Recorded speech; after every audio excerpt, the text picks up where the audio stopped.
Sudhir office से आता है और उसकी बीवी मिताली को आवाज़ देते देते ही किचन की तरफ चला जाता है जहां मिताली खाना बना रही थी। मिताली को देखकर सुधीर बड़े प्यार से मुस्कुराता है। इस पर मिताली पूछती है, आज कोई ख़ास बात? वह बोला, यस, ख़ास बात ही है। मेरा कॉलेज का दोस्त आ रहा है लंदन से। हम सब दोस्त मिलकर पार्टी करने वाले हैं। सोच रहा हूँ कि सबको पार्टी के लिए अपने घर ही बुलाऊं। ये संडे कैसा रहेगा? मिताली मुस्कुराते हुए बोली, ठीक है, जैसी तुम्हारी मर्जी। अच्छा, खाने में क्या बनाओगी? खाना एकदम सादा ही बनाना, जैसे कि पुलाव, रायता और मीठे में रसमलाई, सुधीर ने कहा।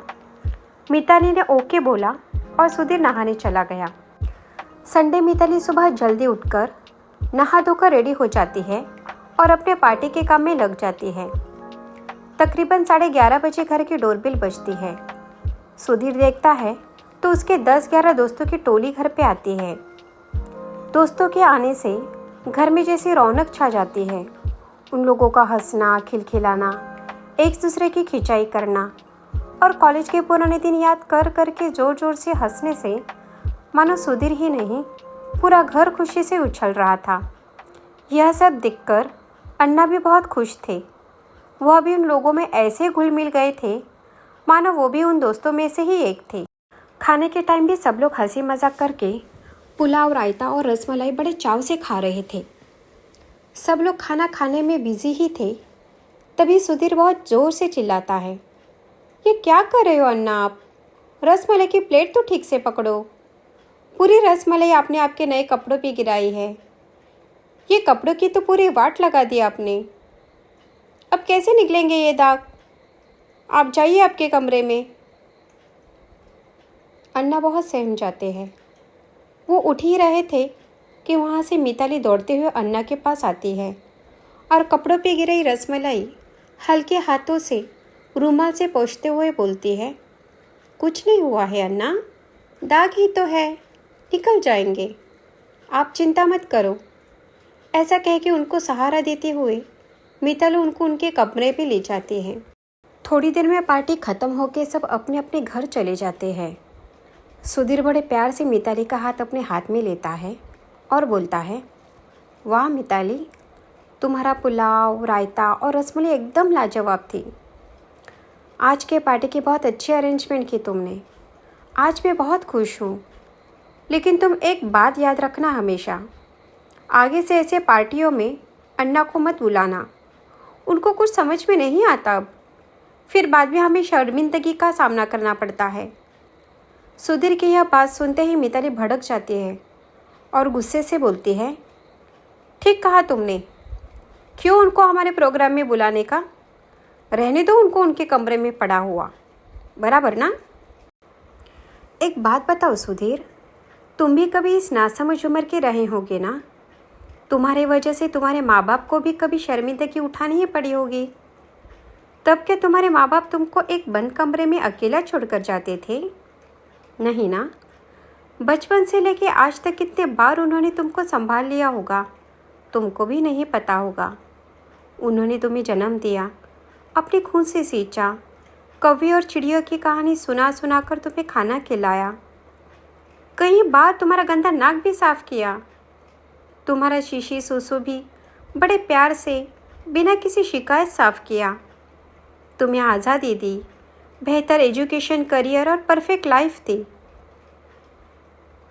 और तुम हो कि ठीक है, तुम्हें जैसा चाहिए वैसा करने के लिए तुम आज़ाद हो, लेकिन मेरी भी कुछ बातें तुमको सुननी पड़ेगी। शादी करके जब मैं इस घर में आई तब मुझे सबसे ज़्यादा सपोर्ट और प्यार दिया वो थे अन्ना। जब नई नई शादी हुई थी तब मैं मेरे मम्मी पापा को याद करके बहुत रोती थी। तुम तो अपने काम में बहुत बिजी थे। तब प्यार से मेरे सर पे हाथ रखने वाले अन्ना थे। कभी किसी गलती पर जब तुम्हारी माँ मुझ पे नाराज़ होती तो एक बाप की तरह मेरे पीछे डटकर खड़े रहने वाले भी अन्ना ही थे। कभी कभी बहुत उदास होती तो वे मुझे एक सुंदर सी किताब पढ़ने के लिए दे देते। अब माँ के गुजरने के बाद वे अकेले पड़ गए हैं और उम्र के साथ सेहत भी अच्छी नहीं रहती उनकी, इसलिए थोड़े घबरा जाते हैं। उनके इस अवस्था में उनसे दूर रहना अच्छी बात है सुधीर। और हाँ, उनका ऐसा अपमान मैं बिल्कुल बर्दाश्त नहीं करूँगी। बच्चों को पाल पोस कर बड़ा करने में माँ बाप अपनी पूरी ज़िंदगी न्यौछावर करते हैं। बच्चे कितने भी बड़े क्यों ना हो, माँ बाप की जान आखिरी सांस तक अपने बच्चों की खुशी में ही रहती है।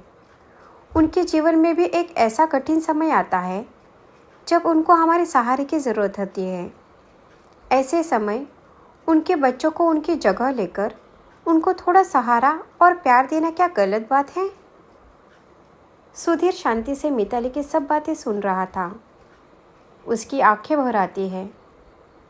अब उसको उसकी गलती का एहसास होता है और बोलता है, मिताली, मैं मेरे अन्ना का दुश्मन हूँ क्या? उनकी इस अवस्था में कोई अन्ना का मजाक बनाए या उस पर बातें बनाए मुझे बिल्कुल पसंद नहीं, इसलिए मैं थोड़ा परेशान हुआ। खामखा ही मैंने अन्ना को डांटा। मिताली ने कहा, अरे कोई किसी का क्यों मजाक बनाएगा? हम अपने माँ बाप की इज्जत करेंगे तो अपने आप बाकी के लोग भी इज्जत करते हैं और हमारी भी इज्जत बढ़ती है। हम अपने बूढ़े माँ बाप का अपमान करने लगे तो बाकी के भी करेंगे और इस तरह हमारी भी रिस्पेक्ट नहीं रहती है समाज में। मिताली की सब बातें सुधीर के समझ आ रही थी, अनजाने में ही सही, लेकिन सुधीर से गलती हुई थी यह वो स्वीकारता है और पछतावे के साथ अन्ना के कमरे में जाता है। अन्ना बिस्तर पे ही लेटे थे। सुधीर को देखकर अन्ना उठकर बैठ गए। बोले, अरे सुधीर, तुम आओ बेटा, तुम्हारे दोस्त लोग चले गए?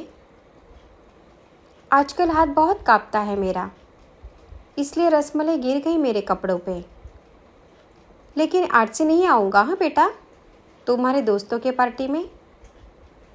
अन्ना की यह बात सुन सुधीर अपने आप को रोक नहीं पाता और वो अन्ना से लिपट कर छोटे बच्चों की तरह रोने लगता है। बोलता है, नहीं अन्ना, मुझे माफ़ करो, मुझसे गलती हो गई। मैं अब आपको कभी भी अकेला नहीं छोड़ूंगा। मैंने जाने अनजाने में बहुत तकलीफ़ दी आपको, अब आगे से ऐसा नहीं होगा।